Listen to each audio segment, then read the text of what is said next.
What if there was an experiment that didn't just observe your thoughts, but quietly replaced them, and you would defend those thoughts as your own? In the late 1960s, at a research site buried deep within the forests of northern Montana, a small and largely unknown team of behavioral scientists began conducting an experiment that would later be classified beyond public reach. Not because it failed, but because it revealed something far more unsettling than anyone had anticipated. The goal was never to control people in the obvious sense. There were no hypnotic commands, no forced instructions, no visible manipulation. Instead, the experiment focused on a far more delicate and dangerous idea. If you could subtly rewrite the origin of a thought, could you make someone believe it had always belonged to them? The participants were carefully selected, individuals with no known psychological conditions, people who trusted their own judgment and prided themselves on their independence. They were brought into what appeared to be a simple observational study, a comfortable environment designed to feel natural and safe. Each participant was placed in a quiet room and asked to perform ordinary tasks, recalling personal memories, making small decisions, describing their preferences. Everything about the setting was intentionally unremarkable because the true mechanism of the experiment was hidden far beneath the surface. Unbeknownst to the participants, the researchers had developed a system that could detect patterns in neural activity associated with emerging thoughts before they fully formed into conscious awareness. Using a combination of real-time monitoring and predictive modeling, the system would identify a thought in its earliest stage, when it was still fragile, incomplete, and undefined. At that exact moment, subtle external cues would be introduced into the environment. A faint shift in tone, a slight visual adjustment, a pattern that the brain would interpret without conscious recognition. These cues didn't insert new ideas. They altered the trajectory of thoughts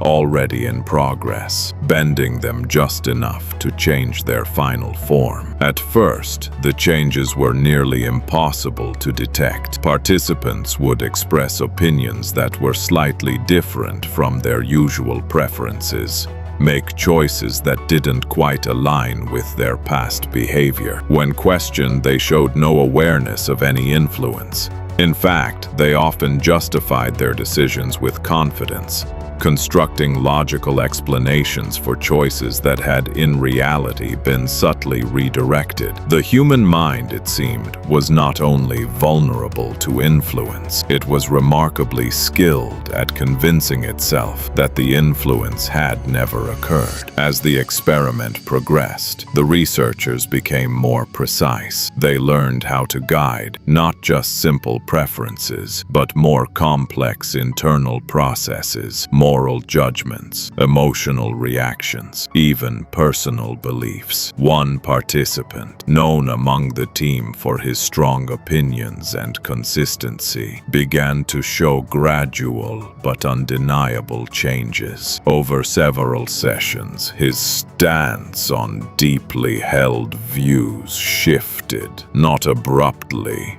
but in a way that felt natural and self-generated. When asked about the change, he didn't hesitate. He calmly explained his new perspective, completely unaware that the foundation of his thinking had been quietly reshaped over time. The most disturbing discovery came when the researchers introduced a controlled contradiction. A participant was guided to form a specific opinion during one session, and then, days later, subtly influenced to adopt the exact opposite view. When confronted with recordings of their previous statements, the participant did not reject the new belief. Instead, they dismissed the earlier one, insisting that the recording must have been misinterpreted or taken out of context. Their mind didn't just accept the new thought, it rewrote its own history to protect it. By this point, the researchers realized they were no longer studying thought influence. They were observing something far more profound: the sense of identity itself. What a person believes about their own mind was not fixed. It was fluid, constantly being reconstructed in real time. And if that process could be guided, even slightly, then the concept of a stable, independent self became uncertain. Near the end of the experiment, a final test was conducted. A participant was placed in the room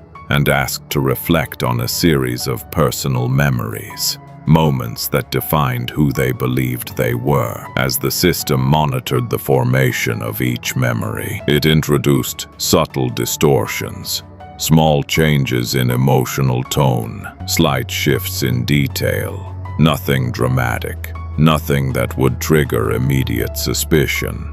But over time, the participants' recollection began to change. Events that were once positive felt unsettling. Neutral moments took on emotional weight, and when asked to describe these memories afterward, the participants spoke with complete confidence, unaware that what they were recalling was no longer entirely accurate. When the session ended, the researchers asked a simple question: "How certain are you that your memories are true?" The participant paused for a moment, then answered without hesitation. "Completely certain," they said. "They're mine." That response marked the end of the experiment, not because it failed, but because it succeeded too well. The data was sealed, the project dissolved, and the research quietly absorbed into other domains under different names, its origins intentionally obscured. Officially, it never happened, but the implications remained, lingering beneath the surface of every decision, every belief, every memory we trust without question. Because if a thought can be changed before you even realize it exists, if a belief can be reshaped without your awareness, if your own mind can rewrite its past to protect a new idea, then the question is no longer whether your thoughts can be influenced. The question is, how many of them